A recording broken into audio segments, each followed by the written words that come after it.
If you're looking to retire and relocate to Cottonwood and the Verde Valley, and you would like to buy a home that you can age in place, is sort of the new phrase.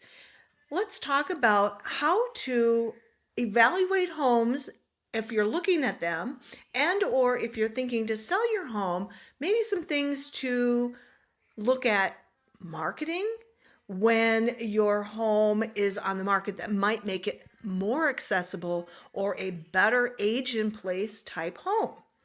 Everything starts, from outside. So we're going to work on the outside and move in. And even things like the garage or the carport, needing to make sure that in case you need a handicap vehicle, that it's going to fit in the carport. Is it going to fit in the garage?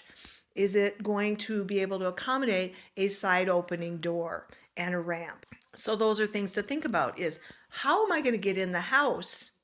And that's even if you are temporarily wheelchair bound and or you need to use a walker, either temporarily or for an extended period of time. I can tell you that I had foot surgery and I had to use this little scooter, this knee scooter they call it, because I couldn't put any pressure, any weight on my foot for like 6 weeks. I'd use this scooter. And I can assure you, it was not easy getting around my house with this scooter because it was big and bulky, and making turns and getting through doorways and in and out of the house was very challenging because of there was an elevation between the entry and actually the floor of the house. So getting in and out with something even as simple as a knee scooter is something to think about. So if you have a walker or a wheelchair, things to think about are also, could the house that you're looking at or that you own have a ramp built? Are there multiple steps from the garage into the house, from the front of the house in the front door? So steps are a biggie. Now, the benefit is that a lot of homes in Arizona are single level homes and they do not have a very large curb between the entry and into the house. So a lot of times it's very easy to put a small ramp, but again, the angle of the entryway. So at my house, I have a interesting entryway because it's angled. It's not straight on. So if I wanted to do a ramp here, it might get a little complicated for a wheelchair. Not so hard for a walker because as long as you can lift up your walker and get in, you're okay. So those are things to think about, is ramps, steps, and a lot of homes that I show look like they have low entry to the front, but there's steps to the garage. Another thing to think about is in all the garages, they have, a lot of them have a step up. It's about a 4 to 5 inch step up curb that runs the first 3 feet length of the garage. And so now you've got to get over that step into the house if you have a walker or a wheelchair. So again, those are things to notice when you're buying. They may not seem significant now, but in 5 years, 10 years, 20 years, that may be an issue. Where's your doorbell? Where's your mailbox? Are those things easily accessible? Obviously, a lot of people now have Ring doorbells, so you can put those wherever, but also looking at the door handles. Now, at my house, we have a lot of the lever handles, not the knob turning ones. So if you have a home, make sure that it's easily converted to lever handle doorknobs versus turning. And or maybe you have a keypad for your entry versus a key entry. Keys are hard to use when you have arthritic hands. So maybe you go to the electronic keypad, which is easier to do, and then you can get in the house much more easily that way. Just tips and trips there. Again, how wide is your front door? Is it at least 36 inches wide with 32 inches of clearance? Very detailed and specific. Having a side light so you can look out and see who might be out there is another safety feature so that you are not making yourself vulnerable by opening the door.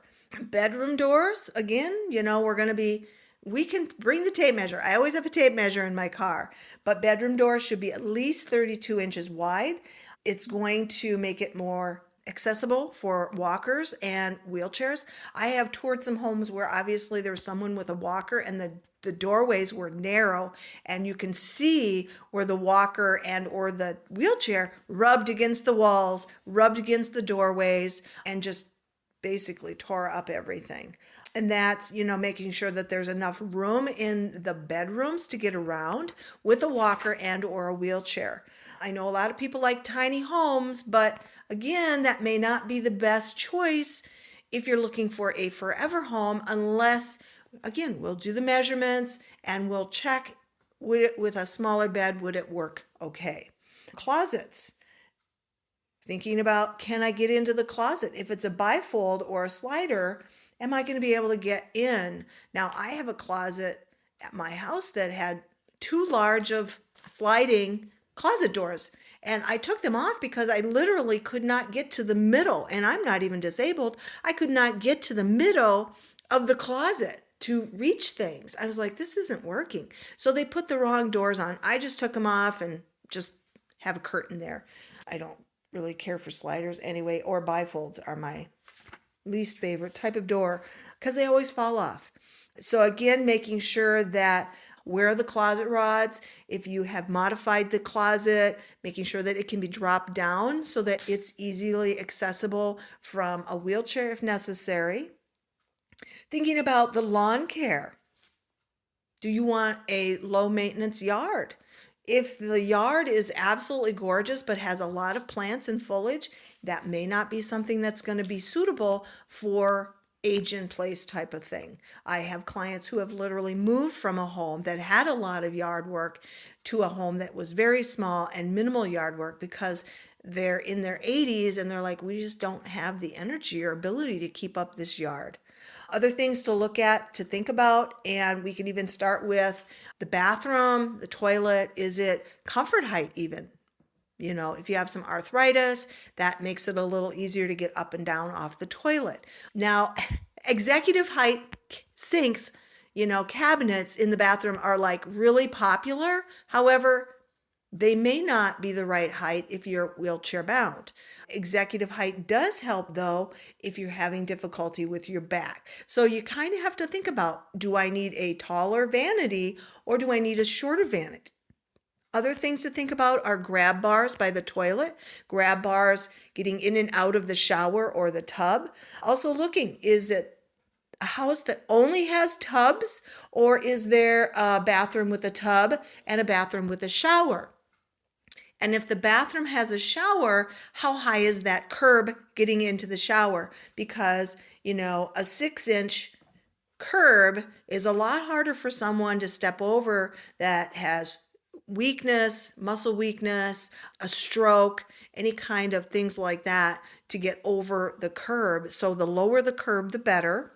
Again, grab bars are a big thing. Bathroom doors, again, being 32 inches wide.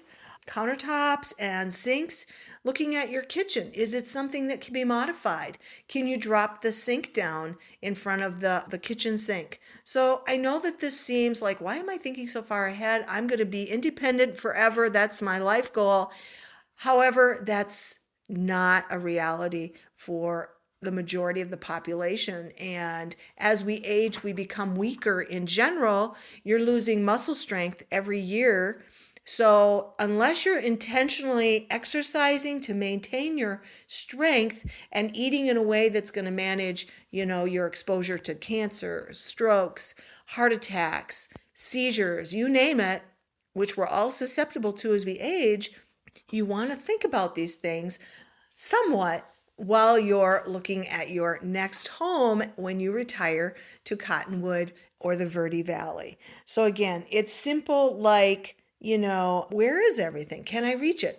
In the kitchen, are the knobs to turn on the oven on and off in the back or in the front?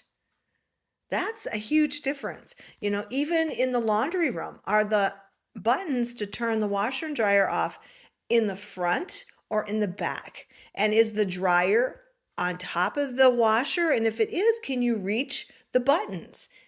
So those are just things to think about, because if you move into a house and you find it difficult to work with or to use as you age. Another thing to think about is carpet. I know a lot of people like carpet in the bedroom because their feet are cold, blah, blah, blah. But again, thinking wheelchairs and walkers, those are really hard surfaces for wheelchairs and walkers to get over. So maybe having some rugs versus having fully carpeted areas in the house.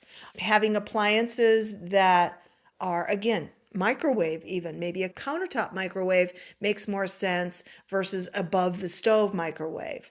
Again, I'm just trying to put those things out there, planning for my people that are wanting to age in place. I know I would like to age in place. I don't want to move again. I love my house. I've done a lot of remodeling already. So the goal is that once I'm in my home, I hope to be able to stay there. Showers, you could put a shower chair in there. Is there room for that? Is it wide enough? Is it deep enough?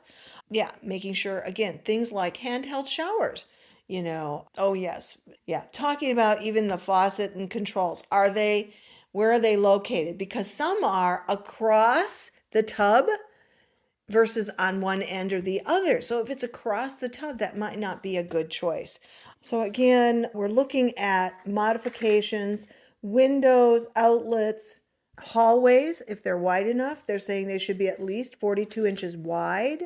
The toilet, again, having the executive height toilet, but also noticing if there's enough room on either side of the toilet to actually put some kind of grab bars, or there are also like full-on supports that can be put on either side of the toilet to help you push yourself up. Just again, thinking about all of the options. Obviously, they don't have to be in the home now as far as some of these modifications in closets and kitchens and things like that, but keeping in mind, how would that be? Is it workable in the future if you needed it? And hopefully, my people, I hope none of you are going to need this. It's just being proactive versus reactive, because the last thing that someone wants to do when they've had some health concerns is to have to leave their home and go someplace else, unfamiliar, different community, different everything. If you're able to stay in your home, it just adds to the transition into a different health status. It makes it easier. It makes you feel like at least I'm in my own home. You don't have the stress of how am I going to pack? How am I going to move? How am I going to do all this? It's easier if you've already had some of that in mind before you buy the house. So buying a two-story home may not be the best choice, unless the primary suite is on the main level. Now, I did that in Minnesota. I had a custom home built, and I thought, I'm going to live here forever. You're going to wheel me out the front door, meaning I'm going to be dead and blah, blah, blah. So anyway, it was a two-story house. They called it a modified two-story because the primary suite was on the main level. Everything I needed was on the main level. The utility room with the washer and dryer, the bathroom, the primary suite, everything was on the main level. I would never have to go upstairs, and it had a full basement, but I would never have to go downstairs. And the entryway, it was very minimal steps from the garage to the house and from the outside into the house. So I already in my head thought this would be modifiable if I were to be wheelchair bound or that type of thing. And I actually had a friend who was in a wheelchair, and she agreed the house was very wheelchair friendly. So that was on my mind, and at the time I was only in my mid-30s, so I thought ahead. In Arizona, I can say that most of the homes are single level. A lot of the homes, I haven't sold a lot of two-story homes, a few, but again, you still have to think about from the garage into the house, from the front step into the house, even though the house is all one level, what about getting into the house? What's the angle of the front door? What's the angle of, the garage entry? All of those type of things. Just putting that out there for us to think about and talk about when I come to potentially list your home and when I am meeting with you and we start touring homes. If you'd like to know more about buying homes in the Cottonwood Verde Valley area, please click the links below. You can get a relocation guide, you can get some buyer tips and tricks, you can get some things as a seller to prepare for, how to prepare your home for market, and also I believe there's a recreation link there as well. Please continue, look at additional videos telling you more about Cottonwood and the Verde Valley and living here. Look forward to your comments and questions.